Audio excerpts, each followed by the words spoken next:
nós temos uma situação aqui diferente do PLP, que é essa PEC número 45. Nós temos 3 pilares nessa PEC. Primeiro, elogiar o trabalho do senador Marcelo Castro, sempre muito sereno, muito ponderado, se dedica muito aos trabalhos que faz. Parabéns, senador, pelo seu trabalho. Mas existem 3 pilares nessa PEC.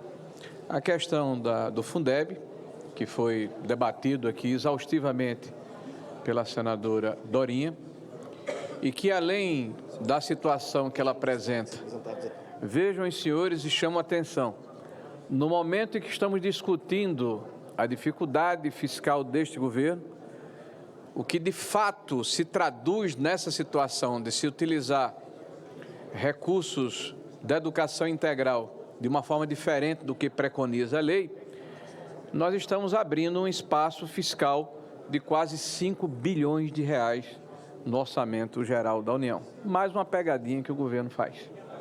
Então, ao mesmo tempo que o governo defende a austeridade, esse mesmo governo busca artifícios para continuar a gastar sem a contrapartida necessária de contenção das suas despesas e dribla a lei existente com esses puxadinhos recorrentes. A outra questão é a questão do abono. Vossa Excelência são testemunha, e aí aqui eu tenho que dar o meu depoimento. Acho que a política do abono é uma política que precisa de verdade ser revista, eminente senador Jacques Wagner e senador Randolfo Rodrigues. É uma política que, quando foi implementada, há quase 30, 40 anos atrás, o valor do salário mínimo na época era inferior a $100.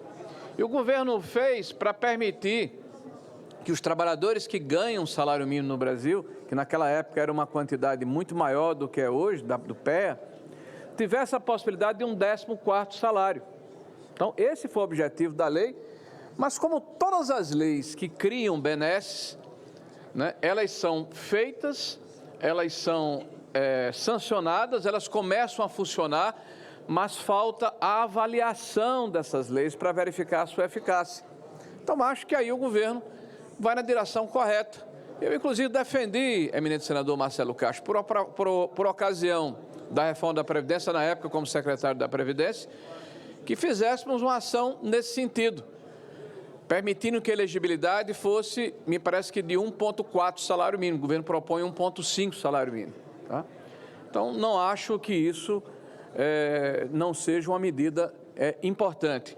Mas, veja, a medida mais eficaz, mais moralizadora, mais importante dessa PEC, ela, na verdade, é uma cortina de fumaça. Eu chamo a atenção dos senhores e da sociedade brasileira, que é a questão dos supersalários. O governo falou muito, olha, vamos limitar os supersalários. Os senhores sabem que este projeto já passou na Câmara dos Deputados, que este projeto já passou aqui no Senado da República, que voltou à Câmara e voltou ao Senado com um texto diferente. Ele está pronto para ser votado, guardando a designação de um relator na Comissão de Justiça do Senado da República. Bastava, e aí eu faço um apelo ao líder Jacques Wagner, ao líder Randolfo Rodrigues, se o governo topar aceitar uma emenda que fazemos, que impede, já que foi no projeto de lei, na PEC, foi rebaixado a necessidade de uma lei complementar e foi colocada uma lei ordinária, né? Nós queremos colocar uma vírgula e dizer que não é possível ações administrativas, por exemplo, do CNJ, ultrapasse essa lei. Porque nós temos vários exemplos de que o teto serve para alguns, não para todos. É como aquela fábula de George Orwell, eminente senador. Todos são iguais, só que alguns são mais iguais do que os outros. Então, nós estamos propondo uma emenda que apenas coloca essa vírgula para permitir que nós tenhamos segurança de que vai haver eficácia nessa medida. E que nós todos, líderes partidários, a começar pelo líder do governo aqui presente, pelo líder do governo no Congresso, senador Randolph, nós possamos fazer aqui um requerimento ao plenário da Casa, que será certamente apoiado por todos, para que nós votemos o projeto que já está pronto lá no CNJ e seja designado aqui um relator ad hoc. Um relator para dizer o seguinte à sociedade brasileira: nós não queremos enganar o povo brasileiro, não. Nós vamos votar, sim, o fim dos supersalários. Vamos colocar todos no mesmo sarrafo. Ninguém vai ultrapassar ninguém. Então, se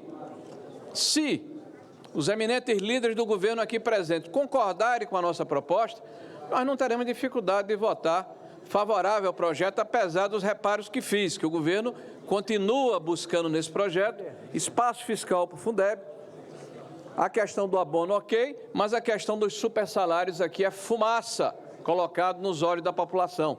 E nós estamos vendo de forma reiterada, quase todos os meses, exemplos de drible nessa situação. Quem ganha acima de R$40 mil, somos nós aqui nessa casa, e a maioria do judiciário brasileiro, representamos menos de 1% da população economicamente ativa do Brasil.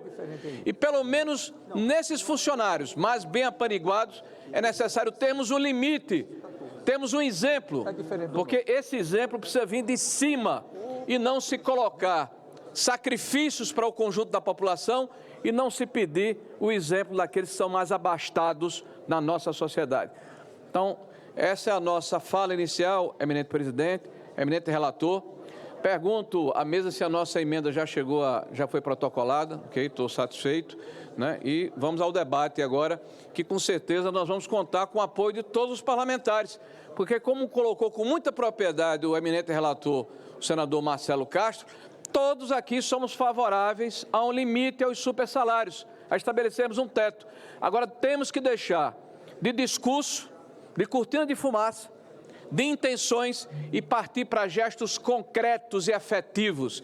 E o gesto concreto é aceitarmos a nossa emenda e fazemos um requerimento aqui assinado por todos os líderes para votarmos ainda hoje, logo após a PEC, o fim definitivo dessa questão de se ultrapassar o teto salarial. Aliás, há um rol exaustivo no projeto do Senado da República que define o que é verba indenizatória, que não contaria para o teto.